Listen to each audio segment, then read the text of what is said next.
2023 ಸರಣಿ ಪೂರ್ವ ಸಿದ್ಧತೆ ಮತ್ತು ವಾರ್ಷಿಕ ಪರೀಕ್ಷೆಗಾಗಿ ನಾವು ಪಾಸಿಂಗ್ ಮತ್ತು ಸ್ಕೋರಿಂಗ್ ಪ್ಯಾಕೇಜ್ಗಳನ್ನು ಹಾಕ್ತಾ ಇದ್ದೀವಿ. ಈ ದಿನ ಹಿಂದಿ ವಿಷಯದಲ್ಲಿ 16 ಅಂಕಕ್ಕೆ ನಿಶ್ಚಿತ ಪ್ರಶ್ನವನ್ನು ಪದ್ಯ ಮತ್ತು ಪೂರಕ ವಾಚನದಿಂದ ಹಾಕ್ತಾ ಇದ್ದೀವಿ. ಅಂದರೆ 16 ಅಂಕಗಳು ಡೆಫಿನೆಟ್ ಆಗಿ ಬರ್ತಕ್ಕಂಥ ಒಂದು ಕ್ವಶನ್ಸ್ ಇದ್ದಾವೆ. ಅದು ಬಂದ್ಬಿಟ್ಟು ಪದ್ಯ ಭಾಗದಿಂದ ಮತ್ತು ಪೂರಕ ವಾಚನ ಸಪ್ಲಿಮೆಂಟರಿ ರೀಡಿಂಗ್ನಿಂದ. ಸೊ ಯಾವೆಲ್ಲ ಕ್ವಶನ್ಸ್ಗಳು ಇಂಪಾರ್ಟೆಂಟ್ ಇದ್ದಾವೆ, ನಿಮ್ಮ ಎಕ್ಸಾಮ್ಗೆ ಯಾವೆಲ್ಲ ವಿಡಿಯೋಗಳು ಕ್ವಶನ್ಸ್ಗಳನ್ನು ತಾವುಗಳು ನೋಡಬೇಕು ಅನ್ನೋದನ್ನು ಈ ವಿಡಿಯೋದಲ್ಲಿ ನಾನು ನಿಮಗೆ ಹೇಳಲಿಕ್ಕೆ ಈ ವಿಡಿಯೋವನ್ನು ಇವತ್ತು ನಾವೇನು ಮಾಡ್ತಾ ಇದ್ದೀವಿ, ರೆಕಾರ್ಡನ್ನು ಮಾಡ್ತಾ ಇದ್ದೀವಿ. ತುಂಬ ಬೆನಿಫಿಟ್ ಆಗಿರ್ತಕ್ಕಂಥ ಕ್ವಶನ್ಸ್ಗಳಿದ್ದಾವೆ. ಖಂಡಿತವಾಗಿ ಶೂರ್ ಆಗಿ ಸರಣಿ, ಪ್ರಿಪ್ರೇಟರಿ ಮತ್ತು ಆ್ಯನ್ಯುವಲ್ ಎಕ್ಸಾಮಿನೇಷನಲ್ಲಿ ಪ್ರಶ್ನೆಗಳು ಬರ್ತಕ್ಕಂಥ ಚಾನ್ಸಸ್ ತುಂಬಾ ಇದ್ದಾವೆ. ವಿಡಿಯೋವನ್ನು ಲೈಕ್ ಮಾಡಿ ಹಾಗೂ ಶೇರ್ ಮಾಡಲು ಮರೆಯದಿರಿ. ನೀವು ಫಸ್ಟ್ ಟೈಮ್ ವಿಡಿಯೋವನ್ನು ವಾಚ್ ಮಾಡ್ತಿದ್ರೆ ಸಬ್ಸ್ಕ್ರೈಬ್ ಜೊತೆಗೆ ಬೆಲ್ ಐಕಾನನ್ನು ಅವಶ್ಯವಾಗಿ ಒತ್ತಿ. ನಮ್ಮದೇ ಒಂದು ಟೆಲಿಗ್ರಾಮ್ ಗ್ರೂಪ್ ಅದ ಸ್ಟಡಿ ವಿತ್ ಪರಶುರಾಮ್ ಅಂತ, ಲಿಂಕ್ ವಿಡಿಯೋದ ಡಿಸ್ಕ್ರಿಪ್ಷನ್ ಬಾಕ್ಸ್ನಲ್ಲಿ ಹಾಕಿದ್ದೀನಿ. ಅದಕ್ಕೂ ಕೂಡ ಬಂದು ಜಾಯ್ನ್ ಆಗಿ ಅಂತ ಹೇಳ್ತಾ ನೋಡೋಣ ಯಾವ 16 ಅಂಕದ ಈ ಸರಿ ಪರೀಕ್ಷೆಯಲ್ಲಿ ಬರ್ತಕ್ಕಂಥ ಪ್ರಶ್ನೆಗಳು ಯಾವಿದ್ದಾವೆ ಅಂತ. ಸೊ ಫಸ್ಟ್ ಕ್ವಶನ್ ಬಂತು ವಿದ್ಯಾರ್ಥಿಗಳೇ, ಮಾತೃಭೂಮಿಕಾ ಸ್ವರೂಪ್ ಕೈಸೆ ಸುಶೋಭಿತೆ. ಇದು ವೆರಿ ಇಂಪಾರ್ಟೆಂಟ್ ಆಗಿರ್ತಕ್ಕಂಥ ಕ್ವಶನ್ಸ್ ಇದೆ. ನಿಮ್ಮ ಆ್ಯನ್ಯುವಲ್ ಎಕ್ಸಾಮ್ಗೂ ಕೂಡ ಬರ್ತದೆ. ಸರಣಿ ಪ್ರಿಪ್ರೇಟರಿ ಎಕ್ಸಾಮಿನೇಷನಲ್ಲಿ ಈ ಕ್ವಶನ್ಸ್ ಈ ಸರಿ ನಾವೇನು ಮಾಡ್ತೀವಿ, ಖಂಡಿತವಾಗಿ ನೋಡ್ತೀವಿ. ಒಂದು 3 ಪಾಯಿಂಟ್ಸ್ ಮಾತ್ರ ಬರೀತಕ್ಕಂಥದ್ದು ಇದಾವೆ. मातृभूमि के एक हाथ में न्याय पताका है, दूसरे हाथ में ज्ञानदीप है. मातृभूमि अमरों की जननी है और मातृभूमि के हृदय में गांधी, बुद्ध और राम जैसे ಭಾರತ್ ಕೆ ಮಹಾನ್ ವಿಭೂತಿಯೋ ಶಾಹಿತ್ ಹೇ ಅಂತಕ್ಕಂಥದ್ದು ಏನು ಮಾಡಬೇಕಾಗಿತ್ತು ವಿದ್ಯಾರ್ಥಿಗಳೇ, ಬರಿಬೇಕಾಗಿತ್ತು. ಇದು ಏನಾಗಿತ್ತು, ಈ ಸರ ಬರ್ತಕ್ಕಂಥ ವೆರಿ ಇಂಪಾರ್ಟೆಂಟ್ ಕ್ವಶನ್ಸ್ ಅದಾವ ಮತ್ತು ಈ ಕ್ವಶನ್ಸ್ ಬಂದೇ ಬರ್ತದ, ಡೋಂಟ್ ವರಿ. ಇನ್ನು ಅದೇ ಥರನಾಗಿ ಈ ಕ್ವಶನ್ಗಳು ಕೂಡ ವೆರಿ ಇಂಪಾರ್ಟೆಂಟ್. ಇದು ಕೂಡ ನಿಮ್ಮ ಆ್ಯನ್ಯುವಲ್ ಎಕ್ಸಾಮ್ಗೆ ಕೂಡ ಮತ್ತು ಸರಣಿ ಪ್ರಿಪ್ರೇಟರಿಯಲ್ಲಿ ಬಂದೇ ಬರ್ತದೆ. ಪ್ರಕೃತಿ ಪರ ಸರ್ವತ್ರ ಹೇ ವಿಜಯಿ ಪುರುಷ ಆಸೀನ್. ಈ ಕ್ವಶನ್ ಹೀಗೂ ಬರ್ಬೋದು, ಎಸ್ ಕವಿ ದಿನಕರ್ ಜಿನೇ ಭೌತಿಕ ಸಾಧನಾ का वर्णन किस प्रकार किए हैं. ಸೊ ನೆನಪಿಟ್ಕೊಡ್ರಿ, ಭೌತಿಕ ಸಾಧನ ಅಂತಂದ್ರೆ ಸೊ ತಾವೇನು ಮಾಡಬೇಕಾಗ್ತದೆ, ಇದೇ ಉತ್ತರಗಳನ್ನು ಬರಿಬೇಕು. ಸೊ ಇದು ಮೋಸ್ಟ್ ಇಂಪಾರ್ಟೆಂಟ್ ಆಗಿರ್ತಕ್ಕಂಥ ಕ್ವಶನ್ ಇತ್ತು ವಿದ್ಯಾರ್ಥಿಗಳೇ. ಭೌತಿಕ ಸಾಧನ ಅಥವಾ ನಾವೇನು ಹೇಳ್ತೀವಿ ವಿದ್ಯಾರ್ಥಿಗಳೇ, ಪ್ರಕೃತಿ ಪರ ಸರ್ವತ್ರ ಹೇ ವಿಜಯಿ ಪುರುಷ ಆಸೀನ್. ಇಲ್ಲಿ 3 ಪಾಯಿಂಟ್ ನೆನಪಿಟ್ಕೋಬೇಕು. मानव के करों में वारी, विद्युत और भाप बंधे हुए हैं. मानव के हुक्म पर पवन का ताप चढ़ता और उतरता है. मानव सरितगिरी और सिंधु को एक समान लांग सकता है ಅಂತಕ್ಕಂಥದ್ದು 3 ಪಾಯಿಂಟ್ಗಳಿದಾವೆ. ಈ ಕ್ವಶನ್ನು ಭಾಳಷ್ಟು ನಾವೇನು ಮಾಡ್ಬೋದು, ಈ ಸರಿ ಕ್ವಶನ್ ಪೇಪರ್ಗಳಲ್ಲಿ ನೋಡ್ಬೋದು. ಇನ್ನು ಸಮಯಕ್ಕೆ ಪಹಚಾನದಿಂದ ವಿದ್ಯಾರ್ಥಿಗಳೇ ಮ್ಯಾಕ್ಸಿಮಮ್ ಆಗಿ ಸಮಯಕ್ಕೆ ಸದುಪಯೋಗ ಕೈಸೆ ಕರ್ನಾ ಚಾಹಿಯೆ ಅಂತಾನೆ ಕೇಳ್ತಾರೆ. ಸೊ ಇನ್ ಕೇಸ್ ನಿಮಗೆ ಇದು ಬಿಟ್ಟು ಬೇರೆ ಕ್ವಶನ್ಸ್ ಬಂದರೂ ಸಹಿತ ತಾವು ಇದನ್ನು ಬರೆದ್ರೂ ಕೂಡ, ಈ ಉತ್ತರ ಬರೆದ್ರೂ ಕೂಡ ಯಾವುದೇ ರೀತಿಯಾಗಿರ್ತಕ್ಕಂಥ ಅಡ್ಡಿ ಇಲ್ಲ. ಬಟ್ ಕ್ವಶನ್ ಪೇಪರಲ್ಲಿ ವಿದ್ಯಾರ್ಥಿಗಳೇ ಇವೆರಡು ಕ್ವಶನ್ಸ್ಗಳು ಬಹಳ ಇಂಪಾರ್ಟೆಂಟ್ ಅದ. ಮನುಷ್ಯ ಕೆ ಲಿಯೆ ಸುಖ ಕಿ ಪ್ರಾಪ್ತಿ ಕಬ್ ಸಂಭವ ಹೇ, ಸಮಯ ಕಾ ಸದುಪಯೋಗ ಕೈಸೆ ಕರ್ನಾ ಚಾಹಿಯೆ. ಸೊ ಟೋಟಲಿ ಸಮಯ ಕಿ ಪಹಚಾನದಿಂದ ಕೇಳಿದ್ರೆ ಈ ಒಂದು 4 ಸಾಲುಗಳನ್ನು ಬರೆದಿದ್ದನ್ನು ಮರಿಬೇಡಿ. ಸಮಯ ಬಹುತ್ ಅನ್ಮೋಲ್ ಹೇ ಅಂತ ಬರಿಬೇಕು. ಉಸ್ಕಾ ಮಹತ್ವ ಧನ ಸೆ ಭಿ ಜ್ಯಾದಾ ಹೇ. समय को जो अपना सच्चा साथी बना लेता है वह अपने काम में सफल होगा और सुख प्राप्ति कर लेगा. हमें जब भी काम करने का अवसर प्राप्त होता है उसे व्यर्थ जाने नहीं देना चाहिए. समय का सदुपयोग करके हमारा जीवन शुभ कर लेना चाहिए ಅಂತಕ್ಕಂಥದ್ದು. ಈ ಸಾಲುಗಳನ್ನು ತಾವೇನು ಮಾಡಬೇಕು ವಿದ್ಯಾರ್ಥಿಗಳೇ, ಸಮಯ ಕಿ ಪಹಚಾನ್ ಪದ್ಯದ ಬಗ್ಗೆ, ಸಮಯ ಕಾ ಸದುಪಯೋಗ, ಮನುಷ್ಯ ಕೈಲಿ ಸುಖಿ ಪ್ರಾಪ್ತಿ ಕಬ್ ಸಂಭವ ಹೇ. ಸೊ ಆ ಕ್ವಶನ್ಸ್ಗಳನ್ನು ಕೇಳಿದಾಗ ಈ ಸಾಲುಗಳನ್ನು ಏನು ಮಾಡಬೇಕಾಗಿತ್ತು, ಬರೀಬೇಕಾಗಿತ್ತು.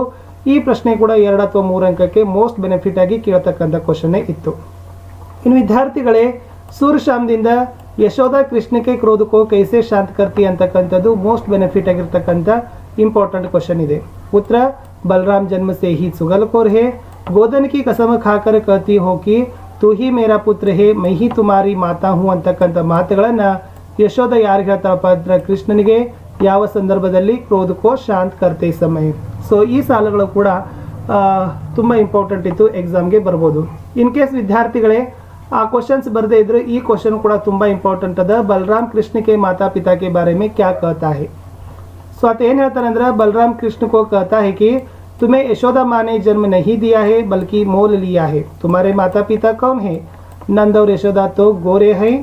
यस, ಲೇಕಿನ್ ತುಮಾರಾ ಶರೀರ ಕ್ಯೂ ಕಾಲಾ ಹೇ ಅಂತಕ್ಕಂಥ ಈ ಮಾತುಗಳನ್ನು ಏನು ಮಾಡ್ತಾನಪ್ಪ ಅಂದ್ರೆ ಬಲರಾಮ ಕೃಷ್ಣನ ಬಗ್ಗೆ ಏನು ಮಾಡ್ತಾನೆ, ತನ್ನ ತಂದೆ ತಾಯಿಗಳ ಬಗ್ಗೆ ಸೊ ಪ್ರಶ್ನೆಯನ್ನು ಆತ ಏನು ಮಾಡ್ತಾನಪ್ಪ ಅಂದರೆ ಕೃಷ್ಣನಿಗೆ, ಸಹೋದರನಿಗೆ ಕೇಳ್ತಾನೆ. ಈ ಕ್ವಶನ್ಸ್ ಕೂಡ ತುಂಬಾ ಇಂಪಾರ್ಟೆಂಟ್ ಇತ್ತು.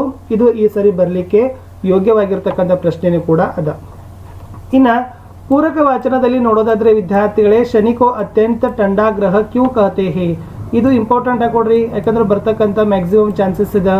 ಒಂದನೇದು ಶನಿ सूर्य से अधिक दूरी पर है ಅಂತ ಬರಿಬೇಕು. बहुत कम सूर्य ताप शनि ग्रह पर पहुंचता है ಅಂತಕ್ಕಂಥದ್ದನ್ನು ಬರಿಬೇಕಿತ್ತು. नेक्स्ट शनि का वायुमंडल का तापमान 0 से नीचे 150 डिग्री सेंटीग्रेड के आसपास है. ಈ ಮೂರು ಸಾಲುಗಳು ತುಂಬಾನೇ ಇಂಪಾರ್ಟೆಂಟ್ ಇತ್ತು. शनि को अत्यंत ठंडा ग्रह क्यों कहा जाता है ಅಂತಕ್ಕಂಥ ಪ್ರಶ್ನೆ ಬಂದಾಗ, ಅಥವಾ ಈ ಕ್ವಶನ್ ಕೂಡ ತುಂಬಾನೇ ಇಂಪಾರ್ಟೆಂಟ್ ಅದ. शनि का निर्माण किस प्रकार हुआ है. सो शनि का निर्माण बृहस्पति की तरह हुआ है ಅಂತ ಬರಿತೀರಿ.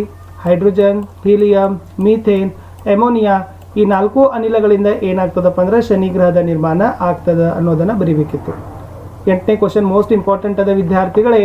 ಮಹಾತ್ಮ ಗಾಂಧಿ ಕಾ ಸತ್ಯ ಕಿ ಶಕ್ತಿ ಕೆ ಬಾರೆ ಮೇ ಕ್ಯಾ ಕಥನ್ ಹೇ. ಎಸ್, ಸತ್ಯದ ಶಕ್ತಿಯ ಕುರಿತು ಮಹಾತ್ಮ ಗಾಂಧೀಜಿಯವರು ಹೇಳಿದ್ದೇನು ಅಂತ ಕ್ವಶನ್ಸ್ ಬರ್ಬೋದು. ಮತ್ತು ಇದು ಇಂಪಾರ್ಟೆಂಟ್ ಅದ. ಏನು ಉತ್ತರ ಅದಂತಂದ್ರೆ ಸತ್ಯ ಏಕ್ ವಿಶಾಲ್ ವೃಕ್ಷ ಹೇ, ಉಸ್ಕಾ ಜಿತ್ನಾ ಆದರ್ ಕಿಯಾ ಜಾತಾ ಹೇ ಉತನೆ ಹಿ ಫಲ್ ಉಸ್ಮೇ ಲಗ್ತೆ ಹೇ, ಉನ್ಕಾ ಅಂತ ನಹಿ ಹೋತಾ ಅಂತಕ್ಕಂಥದ್ದು ಈ ಪ್ರಶ್ನೆ ತುಂಬಾ ಇಂಪಾರ್ಟೆಂಟ್ ಅದ. ಸತ್ಯದ ಶಕ್ತಿಯ ಕುರಿತು ಮಹಾತ್ಮ ಗಾಂಧೀಜಿ ಈ ಕಥನವನ್ನ ಹೇಳಿದ್ದಾರೆ. ಮುಂದಿನ ಪ್ರಶ್ನೆ ಇದೆ, ಜೂಟ್ ಕಾ ಸಹಾರಾ ಲೇತೆ ಹೈ ತೋ ಕ್ಯಾ ಕ್ಯಾ ಸಹನಾ ಪಡ್ತಾ ಹೇ. ಎರಡು ಪಾಯಿಂಟ್ ಇದಾವ. ಒಂದು ಮೋಹ ಕಾಲ ಕರ್ನಾ ಪಡ್ತಾ ಹೇ, ಎರಡನೇದು ಅಪಮಾನಿತ್ ಹೋನಾ ಪಡ್ತಾ ಹೇ ಅಂತಕ್ಕಂಥ ಸಾಲವನ್ನ ನೆನಪಿನಲ್ಲಿ ಇಟ್ಕೊಡ್ರಿ.